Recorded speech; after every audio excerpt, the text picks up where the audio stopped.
quand tu veux lancer n'importe quel produit, c'est exactement comme si tu allais sortir un film. Bonjour et bienvenue sur cette nouvelle édition d'Esprit Entrepreneur. Aujourd'hui, nous sommes en compagnie de Solène. Solène, c'est quelqu'un qui a fait plein de choses. Elle a fait de la restauration, tu t'es expatriée en Australie, puis à Montréal. Et puis, à partir de tout ça, tu as décidé de commencer à entreprendre, d'abord dans le marketing de réseau. Tout ce que je veux, c'est que la personne en face qui tombe sur ce Reels se dise « Je me reconnais, c'est moi, c'est incroyable ». Dans cette interview, on va s'intéresser à deux gros sujets. Le premier sujet, c'est ton image de marque personnelle, c'est-à-dire en fait comment est-ce que tu fais pour utiliser les réseaux comme un levier pour vendre tes produits et tes services.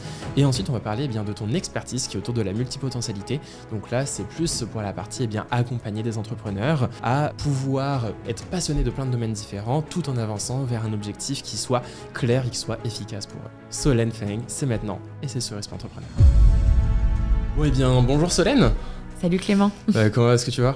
Eh bien écoute, ça va, plutôt bien. À Paris, mais je vais bien. Est-ce que déjà, pour commencer, pour se mettre un petit peu dans le mood, est-ce que tu peux nous dire où est-ce qu'on se situe aujourd'hui ? Là, au Crayon Média, tu veux dire ? C'est ça que tu veux que je dise ? Ouais, on est dans les studios, dans les super studios du Crayon Média, et je suis ravie d'être ici, puisque forcément, je les affectionne particulièrement, donc... Ravie d'être ici, en tout cas. Exactement, qui nous prêtent leur studio pour la peut-être 10e fois consécutive dans ce podcast. donc voilà. Écoute Solène, aujourd'hui, toi, tu as un parcours qui est quand même très atypique. Tu as arrêté les études à 19 ans après un BTS. Tu as fait moult choses différentes dans ta vie jusqu'à arriver aujourd'hui dans une partie plus coaching, dans la partie multipotentialité. Tu vas nous en parler, on va parler un petit peu de ton parcours, on va parler de ton image personnelle, on va parler de ton expertise. Tu as également sorti un livre aujourd'hui. Pour commencer, moi je te propose de nous raconter un petit peu ton parcours pendant quelques minutes pour qu'on puisse comprendre un petit peu d'où tout ça vient. Et donc voilà, je te laisse la main pour parler de ça. Je vais essayer d'être brève et pas trop d'ouvrir de parenthèses que je risquerais de pas refermer. Ça, c'est un peu mon problème. Pour essayer de reprendre un peu depuis le début, moi, je suis entrepreneur depuis 2018. Alors, j'ai un petit peu de mal à me mettre dans la case des coachs parce que je fais pas vraiment de coaching, c'est pas vraiment ma posture. J'accompagne, je fais plutôt du consulting, mais pas vraiment de coaching. Donc ça, c'est juste pour le petit disclaimer. Et moi, j'ai démarré de base avec du marketing de réseau. Ça a été mon premier pas dans l'entrepreneuriat. Alors, je m'y suis vite pas retrouvée, donc j'ai très vite switché, même si je n'ai rien contre les personnes qui font du marketing de réseau, mais c'était plus d'accord et d'alignement avec moi-même. Donc, j'ai switché très vite vers le marketing d'affiliation. Et à l'époque, donc moi, je vendais des programmes de formation qui n'étaient pas les miens, dont le programme, mon client principal, c'était Christopher Van Gen avec son programme sur l'investissement immobilier. Et à l'époque, les formations étaient beaucoup moins répandues, on va dire, qu'aujourd'hui. Donc, ça fonctionnait plutôt bien. Et après, le système est devenu un peu obsolète. Donc, j'ai vite pivoté. En fait, dès que je sentais que, entre guillemets, ça sentait pas bon, je pivotais. Et surtout, dès que je commençais un peu à avoir fait le tour et m'ennuyer, j'arrêtais. Donc, j'ai fait ça jusqu'à 2020 à peu près. Ensuite, crise du Covid, etc. Moi, ça m'a profité quand même un temps, cette crise. On va pas se mentir, comme on dit, dans une crise, ça profite à certains et ça dessert d'autres. Et ça m'a permis aussi de remettre en question beaucoup ma posture, ce que je souhaitais faire, ma vision, où est-ce que je souhaitais mener mon entreprise. Et après, ça a été un peu la descente aux enfers en 2021-2022. Entre-temps, je décide de cofonder une marque donc en 2020 avec une de mes amies. Une marque plutôt beaucoup autour des femmes, donc ça n'a pas forcément parlé aux hommes qui nous écoutent, mais autour de la beauté holistique, de roll-on, de gua sha, en quartz rose, etc. Donc c'est chouette, on fait ce projet-là pendant 2 ans. Finalement, je le remets en question en 2022. Je décide de proposer de revendre mes parts. Ça se fait pas, ça se termine pas très bien. Je passe les détails. Et moi, grosse remise en question en fait à ce moment-là. Ça faisait déjà 3-4 ans que j'entreprenais. Et justement, en fait, je ne comprenais pas chez moi cette envie de toujours vouloir aller découvrir autre chose, en fait, et de ne pas rester réellement focalisée sur quelque chose. J'avais vraiment ce besoin de nourrir ma curiosité, et qui était un besoin incompris chez moi et incompris par les autres. Et en fait, je me suis rendu compte que la cible principale que, entre guillemets, alors ça fait un peu vulgaire de dire comme ça, la cible, mais les personnes que je souhaitais vraiment accompagner, c'était surtout les entrepreneurs qui débutaient. Beaucoup les femmes, bien que j'évince pas les hommes, mais c'est juste que j'ai beaucoup de femmes dans ma communauté, donc c'est plus facile pour moi de tourner ma communication au féminin, à vraiment se lancer, etc. Et c'est là qu'est venue un peu, on va dire, la voie de la multipotentialité. En 2022, je tombe enceinte, je vis une grossesse un peu compliquée et je me pose beaucoup de questions encore une fois sur moi, sur où est-ce que je souhaite aller, qu'est-ce que je souhaite faire, donner, etc. Et je tombe sur un livre je crois qu'elle est coach, en tout cas elle a plusieurs casquettes, elle est conférencière américaine qui s'appelle Marie Forleo. Le livre en français s'appelle Tout est possible. C'est pas du tout un livre sur la multipotentialité, mais en revanche, j'y trouve le terme entrepreneur multipassionné. Et en fait, ça a été un peu une révélation. Je me suis dit, waouh, mais c'est moi, je me reconnais dans ça. Elle le décrit pas forcément plus que ça dans le livre, donc du coup, j'ai vraiment fait mes recherches de mon côté, mais juste de voir ça, ça a été un peu un déclic, c'est le cas de le dire. Donc je commence à creuser le sujet, je découvre que la multipassionnée, ça se rejoint au mot multipotentiel, qui a quand même une nuance, mais qui a un fil là-dedans. Je décide d'acheter pas mal de livres à ce sujet, parce que moi, je lis beaucoup. Il y avait trop peu de livres en français, d'où le choix d'écrire le mien aussi par la suite, et de creuser vraiment le sujet. Et en fait, à ce moment-là, j'y découvre plein de choses. J'y découvre les recherches par rapport à ça, qui datent de 72. Enfin, si on va y venir après aussi, j'amène le sujet tout de suite, mais j'y découvre plein de choses et je me mets un peu volontairement dans une case. Donc c'est là un peu le paradoxe, c'est que l'homme avec un grand H, hein, déteste qu'on le mette dans une case, déteste qu'on lui colle des étiquettes, mais quand il choisit la case, elle devient rassurante. Et moi, c'est un peu l'effet que ça a eu. J'en avais un peu marre qu'on essaie de me coller des étiquettes de « Ah, mais toi, t'es coach business ». Je dis « Non, je fais pas de coaching ». « Oh, mais toi, t'es, je sais pas moi, astrologue ». Rien à voir. Oui, parce que du coup, j'ai fait aussi un peu d'astrologie, que j'ai un peu remis en question après. Mais bref. Non, je suis pas astrologue non plus. « Oh, mais toi, t'es podcasteuse ». Oui, mais non, pas que. Et en fait, moi, ça me frustrait beaucoup. On essaie tant bien que mal de me mettre dans une boîte qui me semblait toujours trop petite, en fait. Et quand j'ai découvert la multipotentialité, je me suis dit, c'est un grand chapeau sous lequel je peux mettre plein de choses, c'est génial, et ça me rassure. Et à la fois de m'en détacher en me disant, bon, je suis pas que ça, et j'ai pas non plus envie de m'identifier comme je suis multipotentielle, mais plutôt, ok, je le sais, ça existe, c'est cool, ça me rassure, il y a rien d'anormal chez moi. En gros, c'est un peu ça. Et du coup, tout ce parcours-là, t'es arrivé, en fait, en parallèle de ça, t'as aussi développé quand même un compte Instagram qui a eu une certaine notoriété aujourd'hui. Est-ce que tu peux aussi nous en parler? C'est quelque chose qui s'est fait tout au long de ton parcours entrepreneurial? Ouais, complètement. En fait, je me suis vraiment lancée en même temps dans l'entrepreneuriat que sur mes réseaux. Moi, je suis sur Instagram depuis 2013, mais j'ai vraiment commencé à le développer en 2017. Et de base, j'avais pas du tout pour projet ni d'entreprendre, ni de développer mes réseaux. Enfin, en fait, aujourd'hui, ça paraît bizarre parce que c'est très galvaudé quand même. Tu vois, on parle beaucoup de deviens entrepreneur comme si c'était une fin en soi, etc. Moi, je crois pas à ça. Et le mot entrepreneuriat était même barbare pour moi. Je savais pas exactement, tu vois. J'imaginais le cliché de l'entrepreneur tout le temps super busy, très, très américain. Mais j'imaginais pas ma vie comme elle est aujourd'hui. Donc... en fait, je partageais juste beaucoup de choses de moi. En fait, mes réseaux étaient un peu un blog. C'est un peu comme ça. Sachant que moi, j'ai eu beaucoup de blogs. En fait, là, je fais de la création de contenu depuis très longtemps, en fait, en réalité. Mais c'est plus en mode vocation pour apporter de la valeur, en fait. Ouais, c'est ça, exactement. Et moi, si tu veux, c'était une époque où je voyageais beaucoup. Donc, je partageais des photos de voyage, parce qu'à l'époque, les Reels, etc., ça n'existait pas. J'ai l'impression d'être un dinosaure d'Insta, mais c'est vrai, c'était vraiment une plateforme qui n'avait rien à voir avec ce qu'elle est aujourd'hui. Et je partageais un petit peu des phrases de dev perso un peu claquées au sol, on va pas se mentir. Enfin, tu sais, quand je les revois aujourd'hui, je me dis, bon, ça avait pas grande valeur, c'était des trucs un peu bateaux, etc. Mais à l'époque, ça fonctionnait bien parce qu'il y avait quasiment personne qui faisait ça. Et en francophonie et en femme, donc ça restreignait vachement l'entonnoir, tu vois. Je me suis démarquée vachement comme ça et j'ai monté assez rapidement. Je pense qu'en 2 ans, je suis arrivée à peu près à 100 000... Enfin, je sais pas si c'est rapide, mais... plutôt qualifiée, tu vois. 100 000, une belle audience de 150 000 personnes qui me suivaient, puis après ça stagnait petit à petit, tu vois.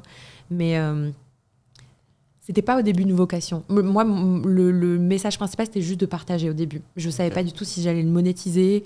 Le monde de la formation était très loin pour moi.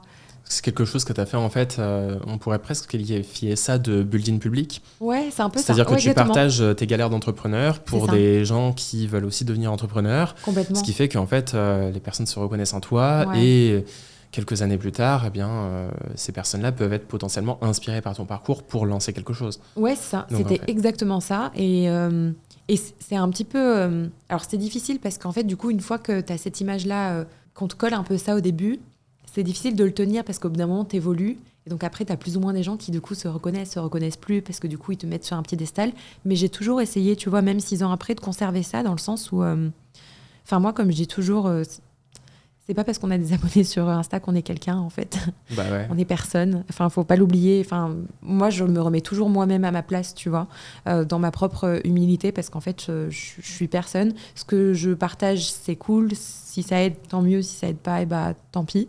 Mais faut pas se prendre pour quelqu'un d'autre, en fait. Et je trouve qu'on est vraiment matrixé beaucoup maintenant par les chiffres, les likes, les machins, vouloir accéder à telle ou telle chose. Et des fois, c'est dommage. Donc moi, j'essaye toujours de revenir à une position humble en disant, je suis comme vous, j'ai des galères moi aussi qui sont peut-être légèrement différentes des autres, des vôtres, mais moi aussi, je partage. Enfin voilà, j'essaie de partager un maximum de choses, même des échecs. En tout cas, t'essayes, tu vois. Et si on dresse aujourd'hui un portrait de Solène aujourd'hui, tu as donc du coup cette partie-là avec ton business autour de la multipotentialité.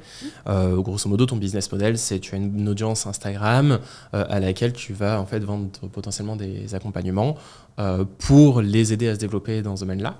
Ouais. Est-ce que tu peux un petit peu plus développer tout ça? En fait, comment tu as transformé ce compte qui au début était plus quelque chose... une passion en fait, pour passionner, pour... Très personnel, au final. Ouais, c'est ça, pour partager un petit peu ton parcours de vie. Ouais. Comment tu as pu transformer ça en fait en un business et plus particulièrement dans le domaine de la multipotentialité sur lequel on va venir. La multipotentialité, c'est quelque chose qui peut notamment intéresser pas mal de personnes qui soit hésitent à se lancer, soit sont déjà lancées dans l'entrepreneuriat. Ouais. Donc, est-ce que je peux nous dépeindre ce tableau Ouais, complètement. Donc, comme je l'ai dit tout à l'heure, moi, j'ai commencé en 2018 et qui a fait que j'ai commencé déjà par monétiser mon compte. Puis après, ça a suivi assez naturellement. C'est quand je faisais du marketing d'affiliation. Je parlais beaucoup de formation immobilier et en fait, j'étais un peu, comme je dis toujours, le TripAdvisor des formations. J'en achetais et j'en parlais de façon hyper honnête. Je disais vraiment les points forts, les points faibles. Et forcément, donc l'affiliation, pour rappel, c'est voilà, de façon très barbare, j'avais un lien qui était traqué. Et donc, quand je partageais mon lien et que les personnes achetaient via ce lien-là, j'avais une commission qui me revenait sur le prix de vente. Ok, donc si tu proposes à ton audience une formation qui est vendue à 1 000 € par Christopher Van Gen, ouais, et que toi tu touches 20% de commission, en gros tu gagnes 200 € par vente, quoi. Voilà, c'est ça, grosso modo, 20, donc tu as 25%. commencé comme ça en fait. Exactement, Ok. j'ai commencé comme ça et du coup, ça fonctionnait plutôt bien parce qu'en fait, les gens voyaient que j'étais vraiment sincère puis je leur partageais autant les points forts que ce qui, à mon sens, manquait. Mais ça n'empêchait pas les ventes non plus, tu vois. Donc là, je me suis dit, bon, peut-être que je suis assise sur une mine d'or, je sais pas trop. Je vois que je peux commencer à monétiser quelque chose. Et j'avais peut-être, à l'époque, déjà 2018, peut-être 10, 20 000 personnes qui me suivaient, ce qui était pas mal. Ce qui est toujours, bien sûr. Hein. C'est juste qu'on est vraiment matrixé par des gros chiffres maintenant. Et ensuite, un peu dans la foulée, vu que je faisais ça et que je partageais mes résultats, moi, j'avais pas de souci à parler d'argent. Alors après, je me suis un peu calmée parce que j'ai vu que ça amenait pas toujours que des bonnes personnes. Et j'ai voulu me calmer dans mon message parce que... Bref, je dis pas que l'argent fait pas le bonheur, c'est encore un autre sujet. Je pense que c'est important, mais que je voulais pas focaliser tout mon marketing là-dessus parce que je pense qu'il y a d'autres choses, d'autres valeurs à prendre en compte. Et en fait, les gens ont voulu savoir comment je faisais. Donc c'est le comment je faisais qui a fait que j'ai commencé à vouloir créer quelque chose. Parce qu'on me le demandait tellement qu'on me disait « Mais c'est quoi ces résultats? C'est dingue !» Ça paraissait presque irréel. Et je leur montrais vraiment tout, mais toutes les coulisses. Donc il n'y avait rien qui était caché. Et je leur disais « Voilà, j'ai fait ça, aujourd'hui j'ai fait un peu moins, et là j'ai fait ci, etc. » Je me suis dit « Je vais créer ma propre formation. » Mon propre programme. Alors, c'était plus qu'une formation parce qu'il y avait de l'accompagnement à l'intérieur. Je distingue un peu les deux. Et c'est là que je me suis dit très bien, j'ai envie d'accompagner, je me sens super à l'aise dans ce rôle. Je veux pas faire du coaching forcément du point A à un point B machin, mais consulting, mentor, je sais pas trop quelle casquette j'ai, mais j'ai envie de les accompagner quelque part, de leur donner cette chance-là, etc. Et c'est ensuite, quand j'ai tout remis en question quelques années plus tard, que je me suis rendu compte que j'étais un petit peu dispersée, multipassionnée, multipotentielle, on met ce qu'on veut comme mot, que je me suis dit, finalement, je crois que j'attire aussi beaucoup des personnes qui sont comme ça. Je ne m'en rendais pas forcément compte avant que je découvre le terme. J'ai envie de me positionner là-dessus. J'ai envie d'aider ces profils-là particulièrement, comme moi, j'aurais aimé être aidée à l'époque.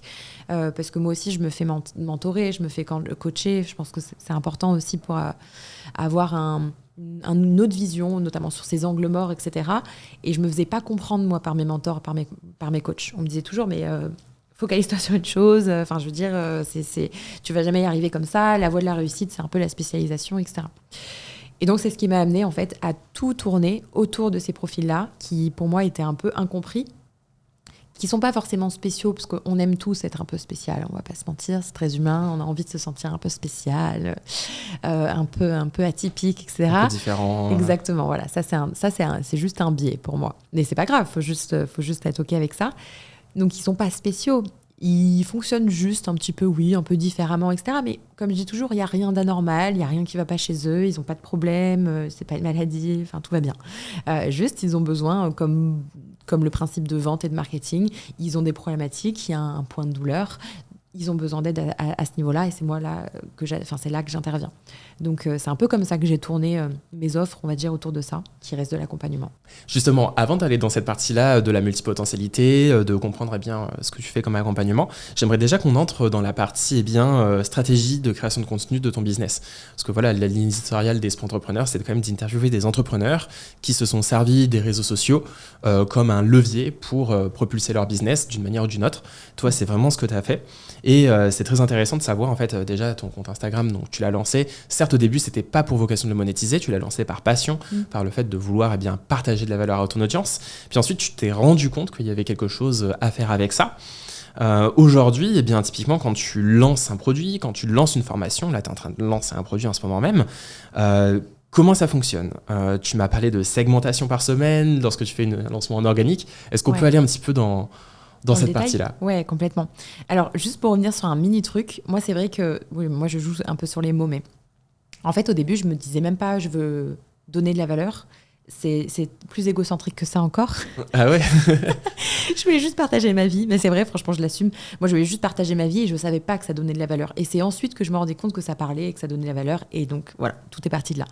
Et en fait, aujourd'hui, en effet, c'est un gros levier pour moi. Les réseaux sociaux, c'est certain. Et quand je prépare des lancements ou des lancements de programmes en général, j'ai tout un plan de lancement qui se déroule entre 3 et 5 semaines. Je te dirais que ça dépend du produit et du niveau de conscience aussi de mon audience, où chaque semaine a un petit peu une mission bien définie. Donc, par exemple, la semaine 1, je vais...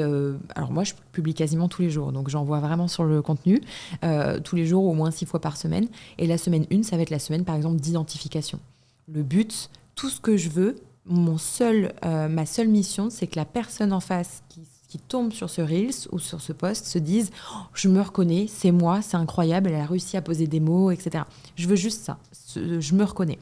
Donc, je vais tourner tout mon contenu sur ça.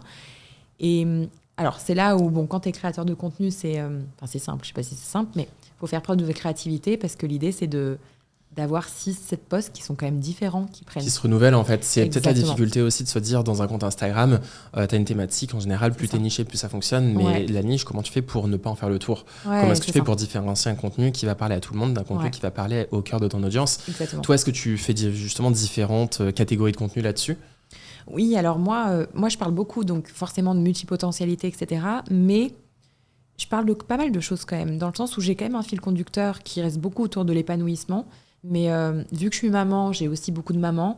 Mais j'ai pas voulu me nicher que sur les mamans parce que je veux élargir mon message. Mais je parle aussi de la maternité, de l'entrepreneuriat, de comment on lie les deux, de la santé mentale, de comment on régule son système nerveux, qui je pense est un gros sujet chez les entrepreneurs parce qu'on a tendance à vouloir performer et pourquoi pas, mais ça peut créer de l'anxiété de performance et pas mal de choses. Donc moi, j'en parle beaucoup.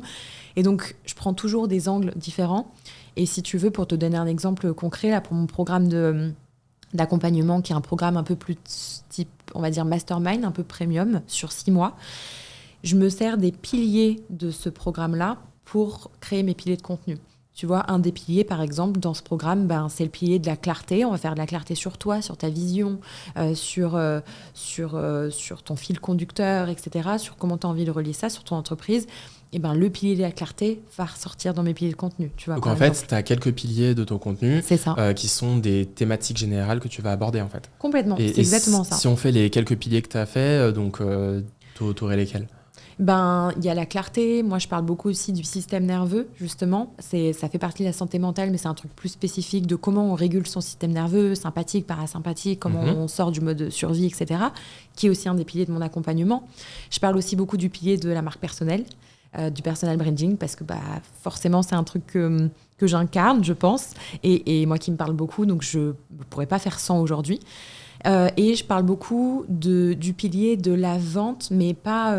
en fait, je le tourne comme... Plus côté psychologie, en fait. Oui, c'est ça, et comment être aligné par rapport à ça. Parce qu'en fait, il y a souvent beaucoup d'injonctions autour de la vente, où voilà, on a cette image du vendeur de tapis qui sait absolument nous vendre un truc dont on n'a pas besoin, etc. Et je trouve ça parfois dommage, parce qu'en fait, je pense que la vente ne devrait pas être comme ça.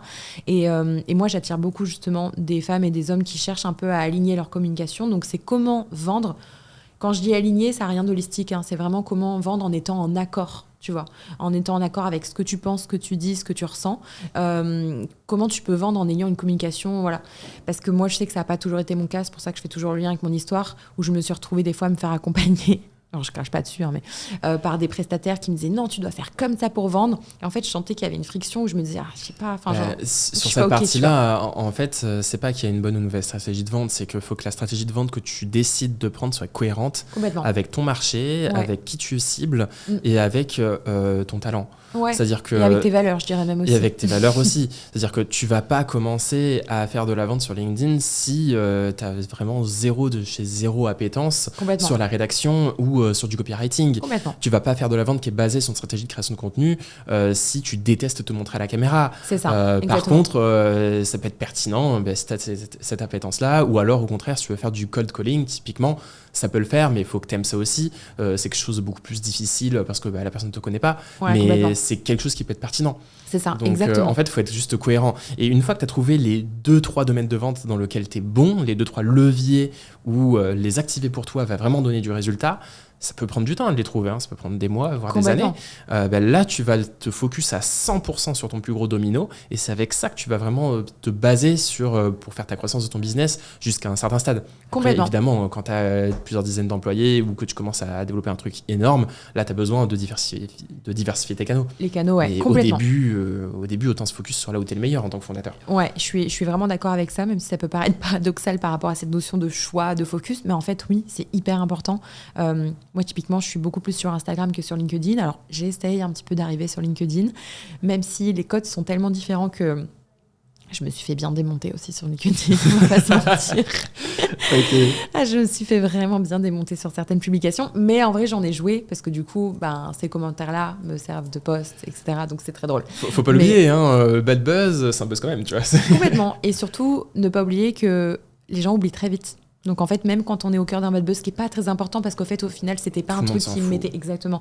Ça me mettait pas tant en porte-à-faux. C'est juste que j'avais l'habitude de publier des photos sur Instagram qui sont pas les mêmes que LinkedIn et que forcément, et je parle même pas de photos en maillot de bain, attention, je veux dire, je suis pas niaise à ce point, mais des photos qui apparemment n'étaient pas appropriées pour LinkedIn. Je n'ai jamais trop su pourquoi. Et donc voilà, après ça part vite en débat, il y a des gens qui vous défendent, il y a des gens qui au contraire vont complètement contre vous et avec des arguments absolument terribles. Mais bref, mais en tout cas, pendant longtemps, moi je suis restée que sur Instagram. Je suis arrivée après sur TikTok, j'ai vu que ça convertissait pas plus que ça, j'ai une très très bonne communauté, mais j'ai pas trop quoi faire de ce réseau en fait, pour être honnête avec toi. Donc c'est pas, voilà, moi c'est plutôt LinkedIn, Insta. Mais ouais, et du coup, pour revenir un peu à la stratégie, donc je segmente semaine par semaine, et l'idée c'est de toujours m'appuyer sur les mêmes piliers de contenu. Donc pour la stratégie de vente, tu veux bien dire, c'est-à-dire que là tu as une audience qui te connaît déjà, tu fais du contenu régulièrement. Exactement. Et puis en fait, ta stratégie pour convertir cette audience en potentiels acheteurs, donc ça en fait ça s'applique autant quand tu vends des formations que quand tu vends autre chose. Un business en B2B, ça s'applique aussi avec une stratégie peut-être un petit peu à adapter. Mais l'idée c'est que quand tu as un produit à vendre, tu vas pas fonctionner en mode je mets le produit avec le lien dans la bio. Exactement. Et puis voilà. Ouais. Non, toi tu vas faire quelque chose de beaucoup plus construit, de beaucoup plus avec vraiment un réel planning, un réel calendrier, presque comme le teaser d'un film et la sortie du film en fait. C'est exactement ça. En fait, tu sais, Alexandre Mozil en parle beaucoup. Comment il dit en anglais, je crois que c'est tease and shout ou un truc comme ça. Ou en gros, tease, whisper and shout, je crois que c'est ça. C'est t'y vas, tu commences à leur teaser, etc. Et en fait, ce que tu dois créer, c'est une foule affamée, comme il dit. C'est-à-dire que moi, typiquement, à la fin des 3-4 semaines, ça dépend combien de temps je le fais, on va dire 4 semaines, les gens ont tellement hâte que ça ouvre, mais tu ne leur donnes pas encore le lien, ça sera la semaine d'après. Ce qui fait que quand tu ouvres les canaux, c'est génial en fait, parce que du coup, les gens ont été nourris pendant 4 semaines. Et ce qui est chouette, c'est que dès la première semaine, enfin ça c'est un truc que je précise, mais c'est un détail, ils savent pas encore qu'il y a un produit qui va arriver. L'essentiel, c'est pas ça. Faut pas ni leur montrer de témoignages, ni leur dire « Oh, ça arrive dans 4 semaines ». Non.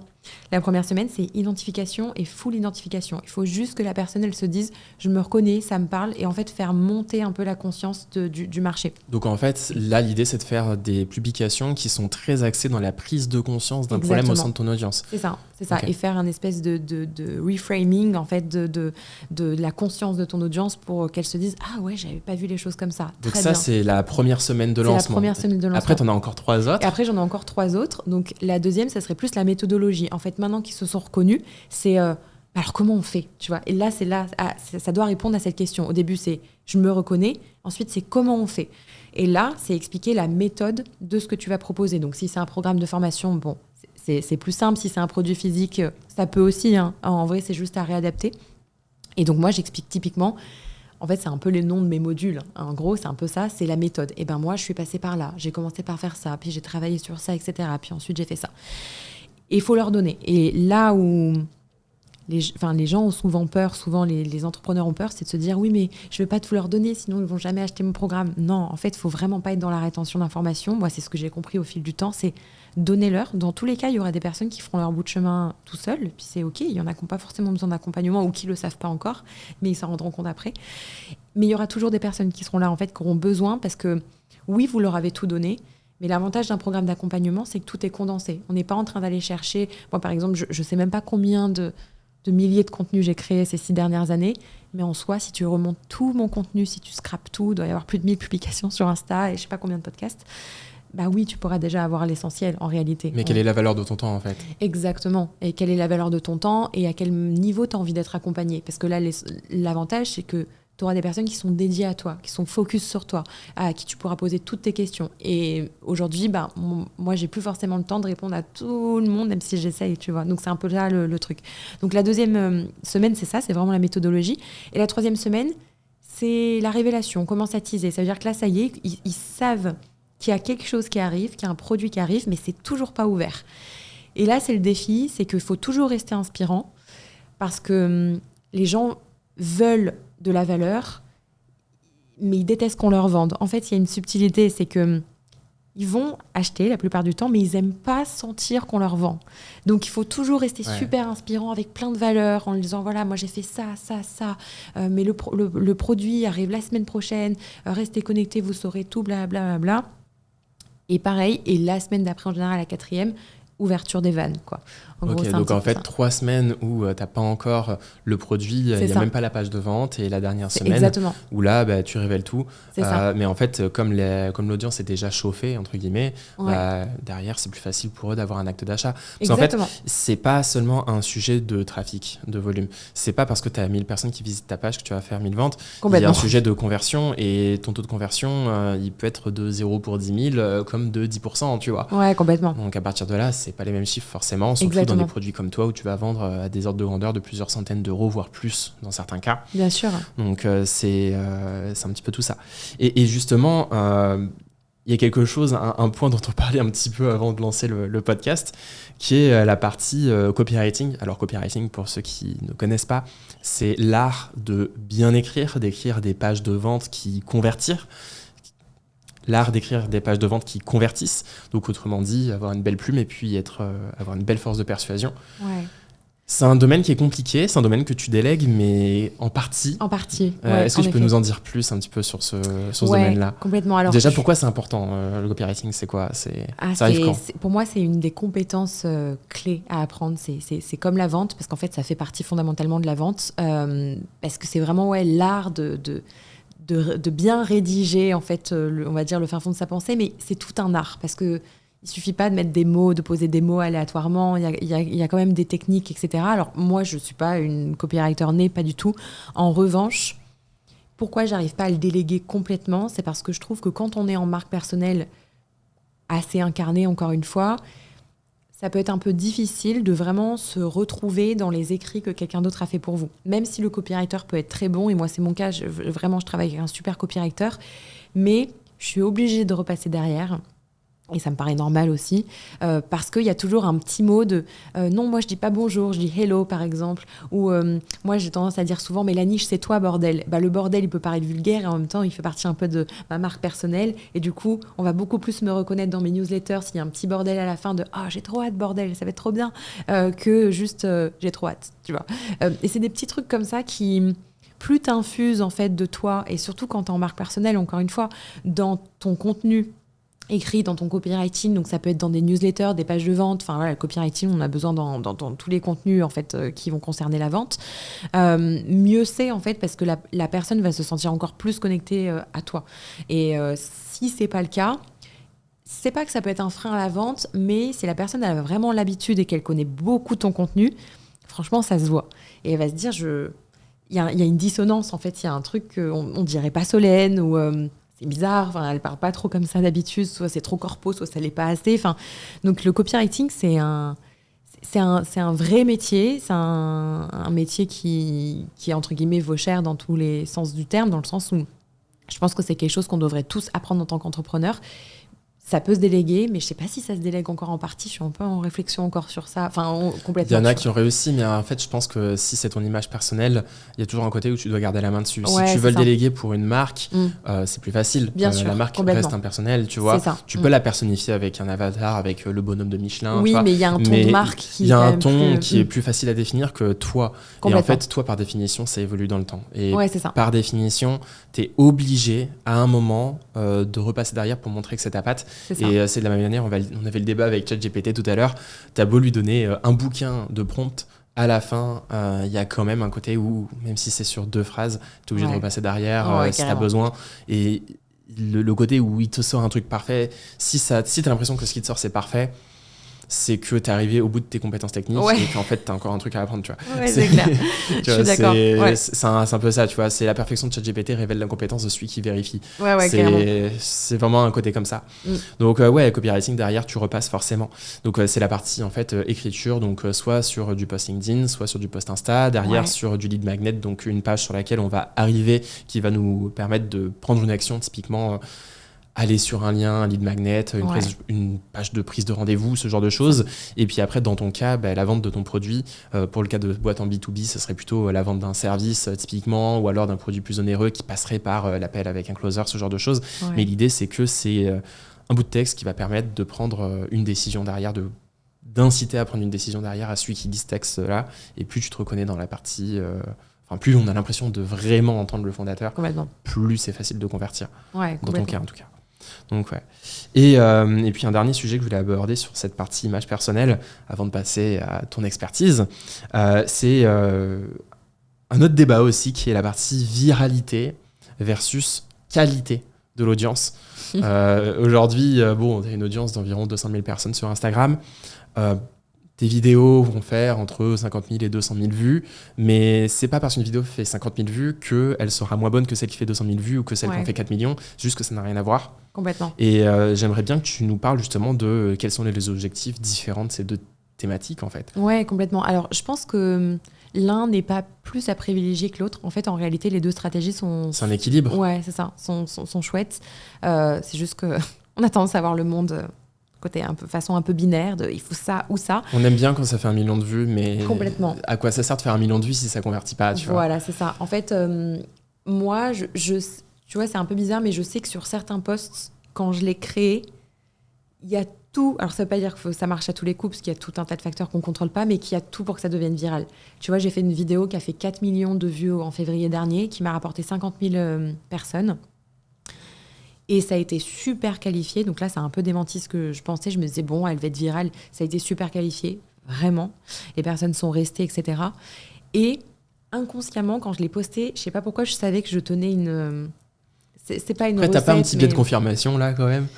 Peut-être, c'est vrai. Mais je savais que je tenais un petit truc par rapport à d'autres vidéos, si je suis honnête avec moi, où je sais que... C'est un peu bizarre, en fait, de dire ça, parce qu'il y a des vidéos, je sais que je les tourne, mais je sais qu'elles vont pas... Enfin, c'est pas qu'elles vont pas prendre, mais... Elles sont très nichées, très machin, donc j'ai quand même ce truc de me dire, je crois pas qu'elle va être virale. mais je vais quand même la faire parce c'est qu'elle pas est forcément nichée. l'objectif de la vidéo parce que Exactement. ça va convertir. Alors C'est que ça. d'autres où justement tu les penses pour être viral et Ouais. sur 10 vidéos qui sont pensées pour être viral, t'en as peut-être 2 qui vont vraiment péter, quoi. Ouais, c'est un peu ça. Ouais. Tout Ouais. dépend de. Forcément, il y a plein de facteurs, de comment tu amènes la chose, etc. Et moi, en l'occurrence, dans cette vidéo-là, c'était beaucoup d'identification. Donc, c'était une vidéo qui était parfaite, par exemple, pour ma phase 1 d'identification. Les gens se sont dit, je me reconnais. Et puis, on revient toujours à ce truc de case. C'est le grand paradoxe. C'est ça, je pense que ce truc de case, on peut le dupliquer dans plein de domaines. En fait, quand on attache les gens à un archétype dans lequel ils se reconnaissent et avec lequel ils sont à l'aise, ça fonctionne. Et on peut vraiment le dupliquer sur plein de domaines. Donc moi, pour le coup, c'était les multipotentiels, mais on peut en trouver plein dans plein de niches. Et quand les gens aiment ça et qu'ils se disent « bah ouais, je me reconnais, enfin, on me comprend, etc. », bah du coup, le reel est parti assez vite. Mais en effet, il n'y a pas une stratégie qui est meilleure qu'une autre. Pour moi, on peut mixer un petit peu les deux. Mais l'idée, c'est pas de partir en se disant il faut que je fasse que du viral, etc. Parce qu'en fait, sur le long terme, ça apporte pas grand-chose. Donc, il vaut mieux parfois des choses bien nichées qui vont moins fonctionner, mais qui vont être plus pertinents pour vous et ce que vous avez à vendre derrière, si c'est le cas, qu'un Reels viral ou je sais pas. On voit aussi beaucoup de mèmes maintenant sur les réseaux. Donc des choses un peu humoristiques, etc. C'est sympa, mais... Faut que ce soit cohérent avec ta stratégie. Voilà, en fait, ce qui est très compliqué à concevoir pour beaucoup de gens, c'est que les réseaux, c'est un jeu qui est long terme. Complètement. Donc en fait, il faut s'attendre, si on commence le 1er janvier 2025, il faut s'attendre à avoir des résultats le 1er janvier 2026, ouais, bien sûr. d'un point de vue significatif. Hein, ouais, complètement. Tu vois, là, je parle en termes de vente. Évidemment, qu'en termes d'abonnés, si tu es assez bon et que tu as des sujets qui intéressent, forcément, ça va prendre assez vite. Ouais, mais avant de monétiser une audience, il y a vraiment un gros chemin à prendre. Et c'est pour ça que des fois, c'est plus facile pour une marque de se projeter sur de la création de contenu à l'échelle de plusieurs années que pour un entrepreneur. Parce qu'un entrepreneur, quand tu fais 3 mois et que il n'y a pas encore de résultats suffisants, tu es là en mode voilà, j'ai envie que ça aille plus vite. Alors que quand tu as une marque, tu te laisses des fois plus le temps de réussir. Ouais, c'est vrai, je suis assez d'accord. Et c'est aussi vrai pour la partie vraiment personal branding. La plupart des gens qui aujourd'hui réussissent sur le personal branding, ils l'ont aussi fait à un moment pour eux, parce qu'ils kiffaient le process. Complètement. Tu vois. Et en fait, il faut aimer ça. Quand tu fais du personal branding, il faut aimer faire des stories de tes plats au restaurant. Il faut aimer montrer que tu es en événement de la BPI, comme c'était le cas hier, avec 2-3 stories. Il faut aimer faire de la création de contenu pour donner ton avis ou alors pour amener de la valeur à quelqu'un. Et je pense que si tu commences avec une démarche altruiste, c'est plus facile de continuer dans la durée plutôt que de commencer avec une démarche purement héroïste.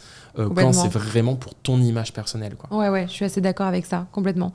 Et puis, on peut encore en parler pendant des heures, mais le sujet de la marque personnelle, je trouve qu'on entend un peu de tout et son contraire. C'est qu'on se dit toujours oh, mais pour que je me démarque, il faut que j'ai un vêtement d'une certaine couleur ou les cheveux bleus on ou machin. Totalement, tu vois. Exactement. Ce qui va démarquer, c'est est-ce que tu parles bien à la caméra et est-ce que ce que tu dis est intéressant, en fait. Exactement. C'est deux choses. Et je pense que c'est beaucoup, encore une fois, une question.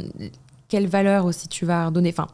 En fait, il y a une différence entre avoir un personal branding qui est fort et mémorable. Tu peux être mémorable parce qu'en effet, tu as toujours des vêtements jaunes ou tu as les cheveux bleus. Donc, on va se dire, mais c'est la fille aux cheveux bleus, par exemple. D'accord.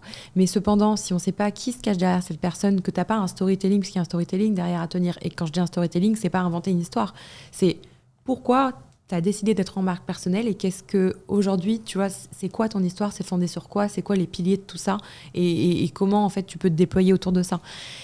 Et pour moi, c'est ça, en fait, aussi. Je sais plus qui disait ça, je crois que c'est Gary Vee, mais je suis pas certaine, qui disait que le personal branding, c'était en gros... alors, je vais paraphraser un peu, je sais plus exactement comment il le disait, mais c'est la façon dont on parle de toi quand t'es pas dans une pièce. En gros, c'est un peu ça. Comment on parle de toi.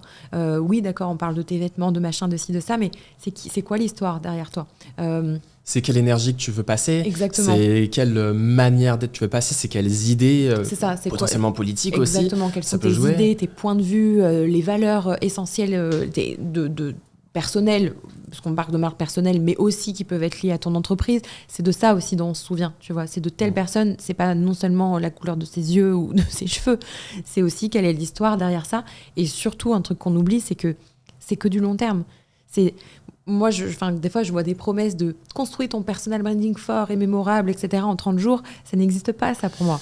En fait, mais même en 3 mois, c'est ambitieux, tu vois. Exactement, Même en mais 6 mois, c'est ambitieux. Parce Mais qu'en fait, c'est la trop. définition du personal branding, c'est la définition. En fait, c'est aussi compliqué de lancer un personal branding qui ait des retombées vraiment énormes que Complètement. de lancer une entreprise. quand Oui, tu y penses. complètement. C'est Exactement. une sorte de mini-entreprise. Après, il faut être Vraiment, smart. Tu ouais. vois, si t'es au début, que tu sais bien écrire, mais que t'as pas de caméra ou alors que t'es pas à l'aise en vidéo, bah va sur LinkedIn. Tu vois, tu mets une belle photo avec du bon texte et tu te formes un peu à ça te prendra 3 heures par semaine. Au moins, t'as ton ROI, quoi. Avec Ouais, complètement. 2-3 posts, au bout d'un an, tu peux t'attendre à vraiment avoir un truc qui soit intéressant pour toi, pour Ouais, ta niche à complètement. minima.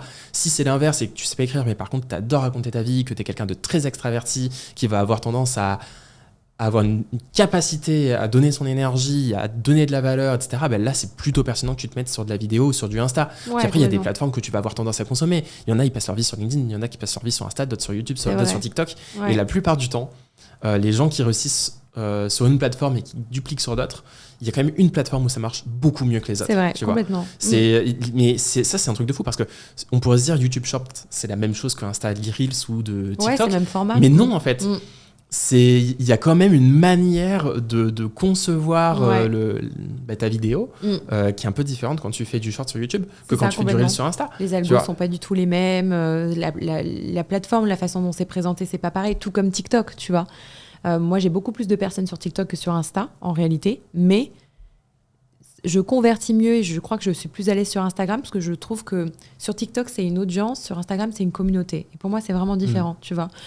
TikTok, la plateforme fait qu'on a tendance à très, très, très vite passer parce qu'en fait, c'est ça, c'est des pour toi. Même s'il y a ça aussi dans l'Explorer Insta, mais c'est différent encore, je trouve. Tu vois, c'est pas fait de la même manière. Donc, TikTok, est-ce que c'est bien, est-ce que c'est pas bien ? Je n'ai pas vraiment d'avis là-dessus. Ça peut être chouette. J'ai quand même renvoyé pas mal de personnes en tremplin sur mes autres réseaux, mais ça me divertit trop, ça aspire beaucoup trop mon âme, cette application, pour que vraiment j'y reste, tu vois. Ouais, c'est un sujet qu'on n'aura pas le temps d'aborder malheureusement, mais c'est quand tu es créateur de contenu, à quel point tu passes du temps sur les réseaux, ou justement à quel point tu n'as plus envie de passer du temps sur les réseaux. Genre vraiment, moi je suis arrivé à un stade où en fait, j'ai même pas besoin de me mettre une limitation de temps pour Instagram, j'ai plus envie de l'ouvrir. Oui, je comprends. Mais moi je me limite beaucoup aussi. Hein. Tu passes ta vie de toute manière dessus pour créer du contenu, qu'à la fin, quand tu consommes du contenu, ça te lasse très vite. C'est une caractéristique que tu peux avoir en tant que créateur de contenu qui est vraiment marquante. J'ai l'impression qu'on est tous un peu là-dedans. Donc, moi, ce que je te propose, c'est de passer à la partie suivante, qui est justement la partie de ton expertise. On va aborder tout ce qui est multipotentiel. Alors, on va avoir environ 10-15 minutes pour en parler, mais on va déjà avoir le temps de faire un beau tableau. Maintenant, j'aimerais que tu nous parles un petit peu de ton expertise. En fait, tout ce que tu as lancé ces 2 dernières années autour de la multipotentialité. Donc, la multipotentialité, pour rappeler un petit peu ce que c'est très succinctement, c'est la capacité d'un individu à être doué dans le sens passionné, presque talentueux, dans 2 domaines ou plus. Et ça, c'est quelque chose que tu as découvert du coup il y a 2 ans. Tu t'es passionné du sujet au point d'en écrire un livre qui est sorti il n'y a pas très longtemps. Je ne me souviens plus du titre, excuse-moi. Pourquoi choisir quand on veut tout faire ? Voilà, pourquoi choisir quand on veut tout faire ? On le mettra en description évidemment. J'aimerais que tu commences par bien nous expliquer un petit peu qu'est-ce que c'est que la multipotentialité ? C'est quoi les caractéristiques de quelqu'un qui est multipotentiel ? Qui ça concerne ? Ouais. On va parler un petit peu de ça. Complètement. Alors, pour y aller brièvement, donc moi, je distingue la multipotentialité des profils multipassionnés. En gros, la première définition qui a été donnée en 72 par un psychologue qui s'appelle Fredrickson, si je dis pas de bêtises, et son acolyte, dont j'oublie à chaque fois le nom, ont étudié les profils multipotentiels. De base, ils les ont étudiés plutôt sur des adolescents surdoués. Donc, c'est pour ça qu'au début, on se disait multipotentiel, haut potentiel, HPI, c'est un peu la même chose. C'est pas tout à fait pareil. On a découvert après qu'on pouvait quand même les scinder. Et ils ont défini ça comme, en effet, un individu qui peut exceller dans 2 domaines ou plus. Donc, il y a vraiment cette notion de douance. Tandis qu'être multipassionné, et c'est là où souvent, en m'attend au tournant, on me dit « Oui, mais Solène, tout le monde, tous les hommes avec un grand H sont multipotentiels. » Et en fait, non. Parce que justement, tous les hommes sont multipassionnés. Je pense que tout le monde a plus ou moins plusieurs centres d'intérêt, etc. Mais la multipotentialité, c'est au-delà de ça. C'est aussi cette capacité à créer des ponts d'idées entre les choses. Ils ont souvent aussi une pensée en arborescence. Et c'est ce qui va faire, en fait, qu'ils vont connecter des points ou des choses vraiment disparates. Et il y a cette curiosité insatiable, en fait, ce truc de j'ai envie d'être nourrie sans cesse par plein de choses, plein de sujets, plein de domaines qui n'ont pas toujours de rapport, en fait, et on va pas forcément chercher le rapport, c'est un besoin, c'est une nourriture. Donc, il y a plein de défis à ça, forcément, parce que du coup, ils vont trouver l'ennui beaucoup plus rapidement. Et je pense qu'on aura l'occasion d'en parler, mais en effet, c'est des profils qui vont très vite faire le tour ou avoir la sensation d'avoir fait le tour d'un sujet. Et donc, avoir aussi un peu le syndrome de l'objet brillant, c'est vrai, il faut le dire, c'est pas que ça. Genre, souvent, on le résume, on se dit, oui, bon, t'es multi, en gros, t'as le syndrome de l'objet brillant. Non. Et pour rappel, le syndrome de l'objet brillant, c'est vraiment cette envie d'aller découvrir sans cesse des choses nouvelles, il y a comme un enfant en fait, il y a un objet qui brille un petit peu plus là-bas, donc je vais y aller, je vais complètement me déconcentrer, je vais y aller. Alors ça peut être le cas, mais c'est pas que ça. Il y a vraiment beaucoup plus de défis, de problématiques qui dépassent en fait ce syndrome de l'objet brillant. Donc l'idée c'est d'arriver à choisir, prioriser, se concentrer tout en restant nourri en fait. C'est vraiment le truc. Moi je le vois vraiment comme une nourriture de comment je peux pas tenter d'éviter la frustration, puisque l'humain a besoin de vivre la frustration. Je pense que c'est important. Il ne faut pas l'éviter à tout prix, mais il faut apprendre à dealer avec ça, plutôt. Ok, et du coup, en fait, si on reprend les caractéristiques, comme tu l'as dit, d'un multipotentiel, c'est quelqu'un qui va s'ennuyer rapidement, quelqu'un qui a certainement une rapidité d'apprentissage, de compréhension. Complètement. Et qui a aussi une capacité à faire des ponts d'idées. C'est comme ça que tu l'appelles. Ouais. C'est-à-dire qu'en fait, deux idées qui vont avoir rien à voir, on va pouvoir faire une connexion entre les deux pour avoir une nouvelle idée qui est encore intéressante. Complètement. Et créer des synergies, en fait, c'est ça. Et justement, quel est le rapport avec les entrepreneurs ? Alors, donc moi, ce que j'avais observé déjà chez moi, on va dire, c'est que on me disait tout le temps, niche-toi, spécialise-toi. Il y a eu vraiment ce sujet sur la spécialisation. La règle des 10 000 heures. La fameuse règle des 10 000 heures qui a été pas mal popularisée par Malcolm Gladwell, qui disait qu'il faut passer 10 000 heures sur un domaine pour en être expert. Et en fait, alors, c'est pas tout à fait faux en réalité, mais c'est une trop grande généralité. Pour moi, c'est simplifier une idée, tu vois. C'est trop simpliste. On peut pas dire à tout le monde qu'il faut passer 10 000 heures, etc. C'est trop simpliste, c'est super réducteur. Mais tout comme la case de la multipotentialité, c'est ça le paradoxe. Il faut pas que ça nous réduise non plus, ça reste une case. Donc... Ça va créer des difficultés en fait dans un parcours d'entrepreneur. C'est-à-dire que comment est-ce que tu fais pour lancer un projet si au début t'es pas focus, alors que toutes les personnes qui ont de l'expérience se disent justement faut être focus. Faut être focus, ouais. C'est quoi ton discours justement par rapport à ça ? Alors moi je remets pas forcément en question cette notion de focus et de concentration, mais plutôt cette notion de spécialisation. C'est-à-dire que moi, je dis toujours, la niche, c'est toi. La niche, ça peut être toi, en tout cas. Donc, l'idée, c'est pas de partir sur 10 projets en même temps. C'est qu'en effet, à un moment donné, il va falloir que tu te concentres. Mais je pense que tu peux très bien être un multipreneur et avoir 2-3 projets avec un projet principal et peut-être des 2-3 projets de fond à côté. Tu vois, moi, je fonctionne un peu sur les 20-80 et par saison de focus, de me dire, là, pour les 3 prochains mois, j'ai un projet principal qui va me prendre 80% de mon temps et les 20% restants vont peut-être partir dans 1 ou 2 autres projets que je vais commencer petit à petit. Peut-être que je vais commencer par, monter le squelette d'un programme ou peu importe et commencer à nourrir peut-être une certaine curiosité. Donc, ça m'oblige quand même à me focaliser, à prioriser si je veux vraiment arriver à tout faire, mais pas en même temps. Cette notion de focus, elle est essentielle. Ça, c'est certain, je ne la remets pas en question parce qu'il faut, tu es obligé. Puis cognitivement, de toute façon, tu n'as pas le choix. C'est juste cette notion de spécialisation qui, moi, me dérange beaucoup, où je pense que tu n'es pas obligé de t'ultra spécialiser, ultra nicher pour réussir. Moi, je remets ça un petit peu en question parce que je ne crois pas que la voie de la réussite soit la voie de la spécialisation. Je pense que tu peux être un généraliste, mais avoir un fil rouge, et c'est pour ça que je parle beaucoup du fil rouge, donc c'est-à-dire de trouver vraiment un thème central entre tes différents centres d'intérêt, tes différentes passions. Alors pareil, c'est pas toujours des passions, ça peut juste être des centres d'intérêt, pour réussir à connecter ton audience à quelque chose, à un fil, tu vois, quand tu as une audience ou peu importe, juste tes prospects, tes clients.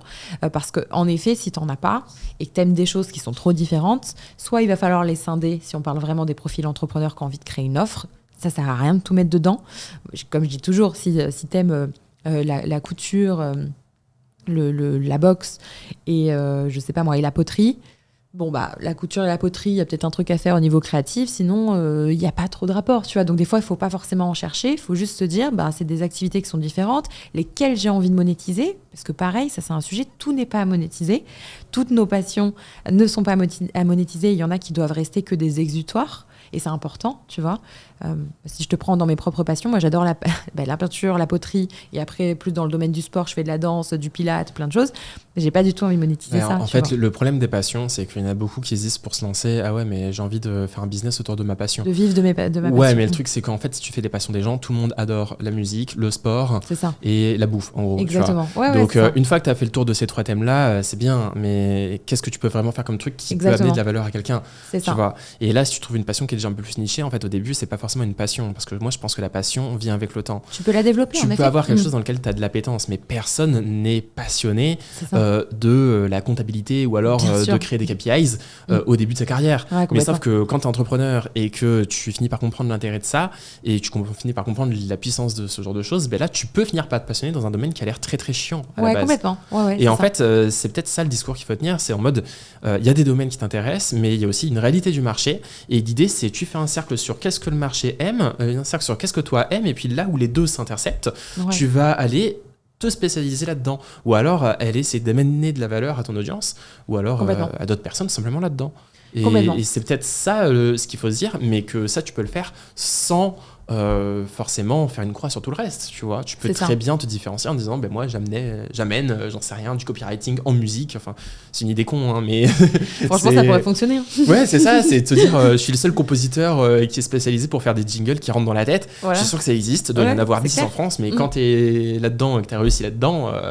tu dois être, doit y avoir un certain niveau de succès quand même. Tu vois. Ouais, bien sûr, complètement. Faut beaucoup de talent aussi pour un truc aussi niché. Mais ouais, l'idée, c'est peut-être d'aller en mode, pas forcément se spécialiser dans ce qu'on fait tous les jours, mais par contre, se dire qu'il faut quand même quelque chose où on va s'orienter qui est monétisable. Voilà, c'est ça, complètement. Et puis bon, après là, on parle j'allais dire de babypreneurs, pas forcément, mais de personnes qui souhaitent se lancer, etc. C'est mignon ça, babypreneur. Oui. Qu'est-ce que tu veux dire par là? C'est des gens qui... Des gens qui se lancent, ouais. Ouais, qui sont au début. C'est ça, qui sont au début. Mais tu vois, si je te prends l'exemple, tu as des entreprises, alors je sais pas si je qualifierais de multipotentielles, mais en soi qui rentreraient bien là-dedans, mais là, c'est des entreprises, ça dépasse la marque personnelle. Si tu prends le groupe Virgin, par exemple. Virgin, ils ont de l'aviation, si j'ai pas de bêtises, ils ont des flottes d'avions, ils ont du mobile, Virgin Mobile, ils ont tout un tas de choses, il me semble, qui sont... plein d'activités qui n'ont rien à voir. On le voit avec EasyJet aussi. EasyJet, ils ont lancé EasyGym il n'y a pas longtemps, qui est une salle de sport. Ils ont les avions, on les connaît pour ça, c'est la compagnie aérienne. Il y a plein d'entreprises qui cherchent aussi à se diversifier. Alors, est-ce que le message, c'est de se diversifier tout de suite, etc. Puis là, on touche encore à un autre truc, mais ça nous donne quand même ce truc de non, t'es pas obligé d'avoir un nom ou une marque qui est ultra nichée. Je pense qu'au début, c'est bien quand même, tu vois, mais que tu vas pouvoir élargir au fur et à mesure tes offres, etc. Et peut-être faire la différence entre diversification et pragmatisme. Bien sûr. Quand tu commences, tu fais dans un sujet, parce que si tu te focuses sur un truc et que tu mets 100% de ton énergie, tu vas mettre... en quelques mois, le truc peut fonctionner. Ouais, complètement. Alors que si tu mets ton énergie dans 5 trucs différents, alors que tes concurrents, ils mettent toute leur énergie dans un truc, comment tu peux les dépasser à échelle de temps égale? Donc en fait, peut-être que la bonne manière d'appréhender ça, c'est de se dire, ok, je sais que je suis intéressé dans plein de domaines, je vais me focus dans un premier temps, puis après dans un autre, puis dans un autre, puis dans un autre. Et en fait, au bout de 5 ans, tu auras fait 5 fois 100, tu vois. Ouais, c'est ça. Plutôt que 20 fois 5. C'est ça. Tu vois. En fait, je te dirais que ça dépend aussi beaucoup de... Enfin, moi, c'est un truc auquel je fais face chez certaines de mes clientes et clients. Ça dépend aussi de tes ambitions. Moi, je sais, par exemple, chez certaines femmes que j'accompagne, c'est pas qu'elles n'ont pas d'ambition, c'est qu'elles ont des ambitions qui sont différentes. Et il y en a certaines qui ont vraiment envie de faire 3 projets en même temps. Mais par contre, elles partent du principe, elles savent très bien qu'elles n'avanceront pas autant que quelqu'un qui sera focus. Si elles décident de monter une marque de beauté pour cheveux, par exemple, et qu'à côté, elles font d'autres choses, elles savent très bien qu'elles vont pas avancer autant qu'un de leur concurrent qui fera que ça, tu vois. Mais ça, il faut être OK avec ça. Donc, c'est pour ça qu'il faut aussi... Il n'y a pas de méthode miracle. Moi, je crois pas à ce truc de méthode miracle. Je pense qu'on est tous uniques et qu'on vient tous avec des envies différentes.